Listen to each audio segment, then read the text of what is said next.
Nimekupigia kuzungumzia kwa ufupi kuhusu wito uliotolewa na mahakama ya rufaa kwa pande zinazohusika katika kesi ya Chama cha Demokrasia na Maendeleo kufika Dodoma Machi 24. Ningependa kupata ufafanuzi wako wa kisheria kuhusu hatua hiyo na athari zake kwa chama. Na sisi tunashukuru kwamba mahakama ya rufaa imeita mafaili hayo ili kuweza kupitia mwenendo mzima wa hizo kesi tokea zilivyofunguliwa kule mahakamani, Mahakama Kuu mwaka jana huu tarehe 16 mwezi wa 4 mwaka 2025, kesi ambavyo zilivyoendeshwa, jinsi ambavyo mazuio yalivyotolewa, jitihada za kuweza kurekebisha makosa ambayo yalifanywa, ambayo jaji alikuwa bado ameendelea kukataa kuyarekebisha na kushikilia msimamo wake, na kwa hiyo na kuzuia chama kisifanye kazi kwa huo muda wote.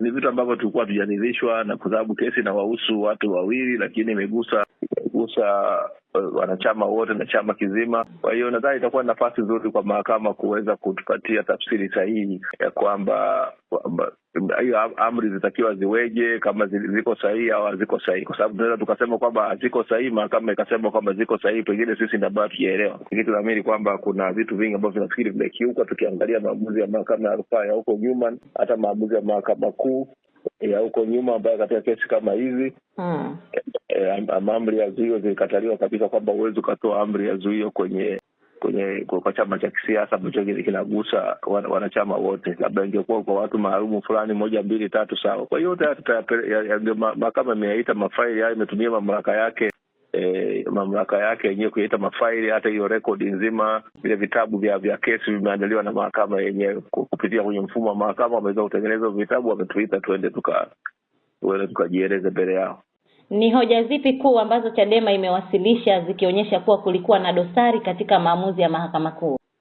Kwa sasa ni kwamba hii ni maamuzi ya mahakama yenyewe. Sasa ni kwamba mahakama inavyoita mafaili, kwa sababu mahakama ya rufaa ina mamlaka ya usimamizi na uangalizi wa maamuzi ya mahakama zote za chini. Kwa hiyo kunapotokea malalamiko kwamba kuna mwenendo ambao sio mzuri, mahakama inaweza ikaamua kuyaita hayo mafaili na kuyaangalia.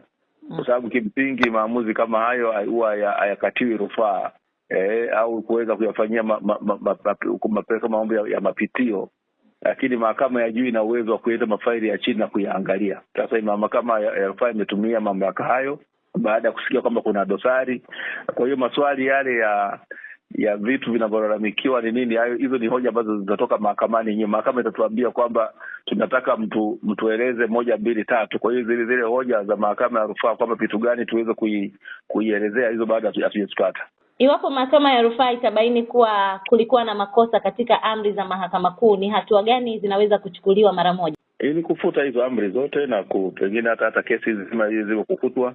Kama itaona mahakama hiyo kesi haikutakiwa kuwa mahakamani, inaweza kuitupilia mbali na kuifuta moja kwa moja. Kwa hiyo itakuwa inaweza kama chama kikaachwa huru, ikatangazwa mara moja kwamba amri zilikuwa ni batili, kwa hiyo zinafutwa. Ina mamlaka ya kufuta hizo amri au kufuta hiyo kesi, ina mamlaka hayo. Lakini vile vile ina mamlaka ya kusema kwamba kila kilichofanywa pale chini kilikuwa ni sahihi, kesi irudi chini iendelee kama ilivyokuwa.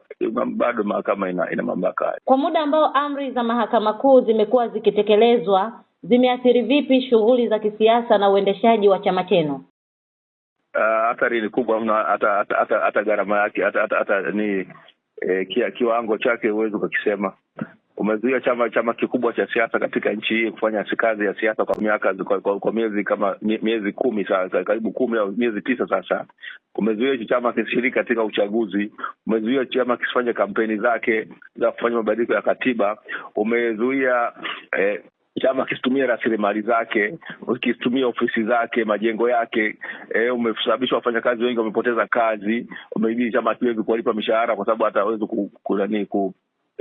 chama kiwezi kupokea fedha kutoka kwa wanachama, wapenzi, washabiki. Yaani hatari ni kubwa sana. Rasilimali zimeharibika. Hatuwezi kutumia magari, hatuwezi kufanya nini. Kwa hiyo maana yake magari yaendelee kuoza tu pale ofisini yalipo. Ni hatari ni kubwa sana. Yaani sijui hata tufidia tutaipata wapi. Je, unaona kesi hii ni mgogoro wa kawaida wa kisheria au kuna dalili ya kwamba inatumika pia kuathiri ushindani wa kisiasa hapa nchini? Hii ni kesi ya mfumo hii. hakuna mgogoro wowote. Huyo watu waliofungua kesi walikuwa madarakani kwenye uongozi wa chama miaka 15. Baada ya kushindwa uchaguzi ndio wameenda kufungua hizo kesi. Siku ambayo wamesaini zile nyaraka za hiyo kesi ni tarehe 9 ya mwezi wa 4 mwaka 2025, na ndio siku hiyo mwenyekiti wa chama chetu Tundu Lissu anashikwa huko Mbinga. Hiyo wote coincidence. Ina watu, hii kesi na watu nyuma yake, na ndio maana unaona hata polisi wanatumika kwenda kusema wanasimamia zuio. Kwa hiyo ni kesi ya mfumo. Unamaanisha nini kusema kesi ya mfumo? Utawala wa vyombo vya dola vinahusika na kesi hiyo. Na ni matarajio gani ya kisheria ya Chadema baada ya hatua hii ya mahakama ya rufaa? Sisi tunashukuru tu kwamba mahakama imekubali kuleta ya mafaili. Kwa hiyo kazi yetu sisi ni kujiandaa kuweza kujibu hizo hoja ambazo mahakama itakuwa nazo, na ili tuweze kuhakikisha kwamba haki inatendeka na tupate mwongozo sahihi wa hiyo kesi iendeleeje au isheje. Nashukuru sana mwanasheria.